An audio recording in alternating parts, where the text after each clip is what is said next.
Finally, nilabas na ni Gorosei Saturn yung transformation niya na ipinakita sa atin in chapter 1085. Teka, paano ba nangyari to? Bali nagkumpisa nga itong chapter 1094 sa pagpapatuloy ng pag-utos ni Atlas sa mga pasifistas. Agad nang sumunod ang mga ito at inatake ang mga Marines. At as expected, yung mga mahihinang Marines nga agad na wipe out sa lakas ng mga pasifistas. Yung ibang high-ranking Marines naman agad na figure out na pababa na si Vegapunk since bumaliktad na nga sa kanila itong mga pasifistas. At dito ipinakita na nga yung grupo ni Vegapunk. Ipinagutos nga niya na priority daw nilang hanapin itong si Bonnie. Nagad rin namang nahanap ni Sanji since meron nga daw siyang Lady Radar na alam naman natin sobrang effective. In past chapters nga ito yung ginamit niya kaya niya nailigtas si Nami sa mga Seraphim. Diba? Though unscientific nga daw itong radar ni Sanji as per Vegapunk, may tuwala pa rin naman daw siya dito. Anyway, dahil nga sa mabagal itong sasakyan nila Vegapunk, nauna na at dali-dali nang pumunta itong si Sanji sa lokasyon ni Bonnie. Sa kabilang banda naman, napunta na nga yung scene kay Jewelry Bonnie. Dito nga may Vice Admiral na umakmang atakihin itong si Bonnie. Pero mabilis nang nakaiwas itong si Bonnie at nag-counter-attack ng ataking near-death experience, kung saan ibang Marines nga yung tinamaan. Ang naging resulta nga neto sa kanila nag-hallucinate sila. At nung papatakas na nga si Bonnie nagtataka siya dahil aatakihin siya ng isang pasifistas. Akala nga niya nasa panig na nila yung pasifistas. Kaya bakit siya atakihin neto? Yun pala kontrolado itong isang pasifistas na to ng isang Vice Admiral. Bali ang pangalan niya Vice Admiral Bakin. De joke lang. Siya nga si Vice Admiral Bluegrass. So inexplain nga niya yung devil fruit powers niya. At meron nga daw siyang stick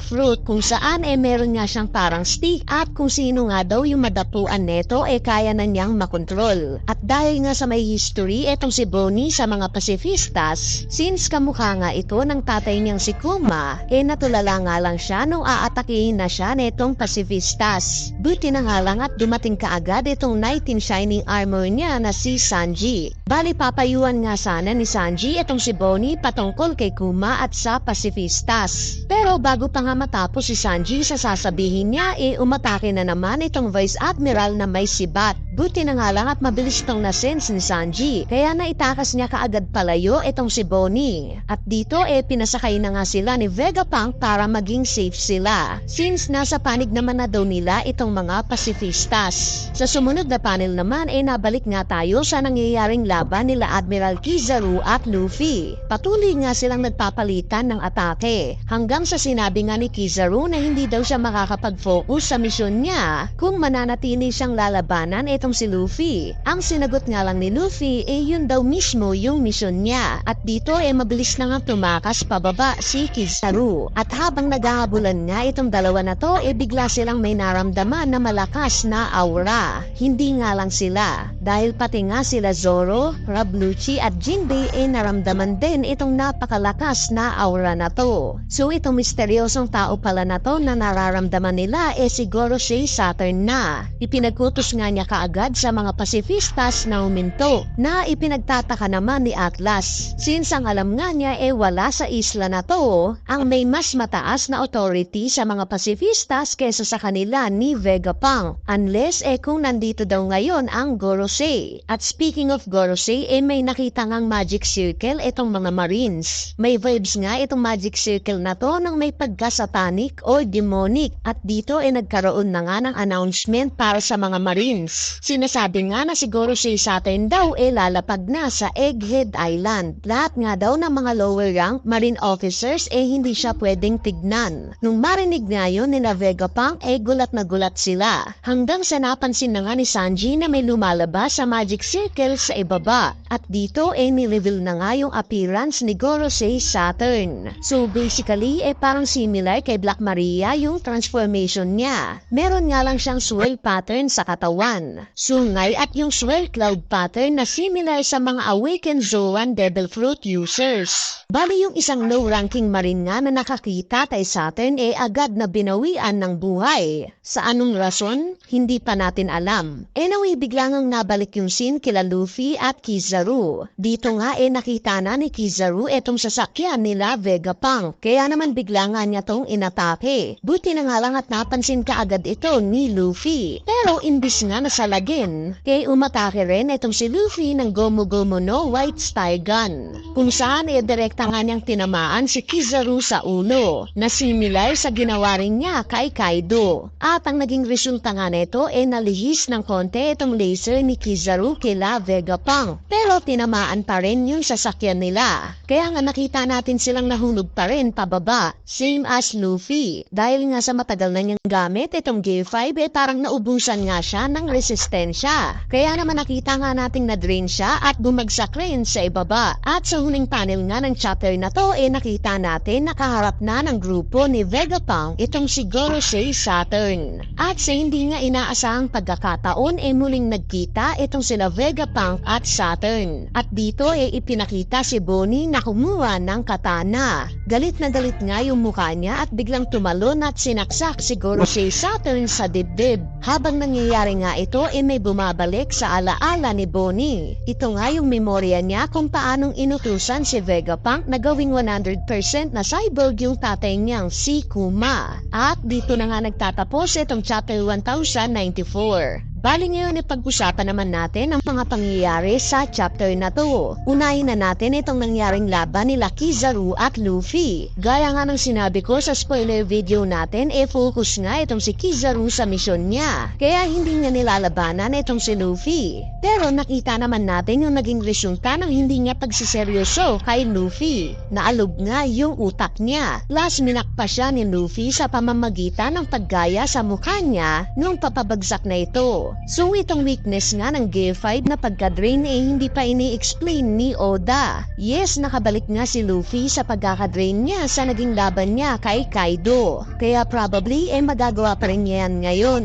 At kung matatandaan nyo guys mas malapit nga sa kamatayan itong si Luffy mas lumalakas siya. Kaya kahit dihado nga sila ngayon sa puwersa ng Marines hindi pa rin natin masasabi yung magiging resulta. Sa part naman ng entrance na itong si Gorosei Saturn habang binabasa ko nga itong part na to nai-imagine ko na kaagad yung magiging scene neto sa anime. At I'm sure na sobrang solid neto. Goosebumps itong moment na to panigurado. Itong appearance nga ni Gorosei Saturn marami nga ang nagsasabi na similar ito sa Ushi Oni o yung isang type ng yokai mula sa Western Japan. Bali gagawan na nga lang natin ng separate video yung patungkol dito since marami nga akong insights patungkol dito at masarap nga pag-usapan ito sa isang separate na video. Sa part naman ng last scene kung saan nakita natin nagalit si Bonnie nung time na malaman niyang itong halimaw pala sa harapan niya si Gorosei Saturn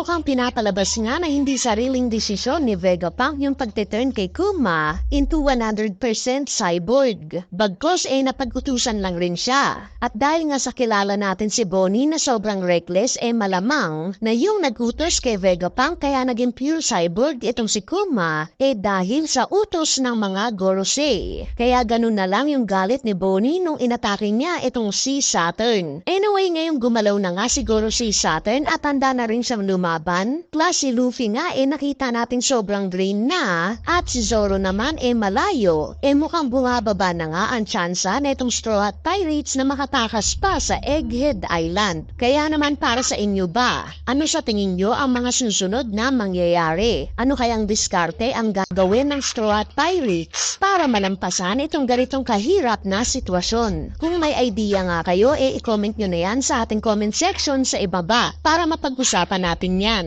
So yun lang. Peace!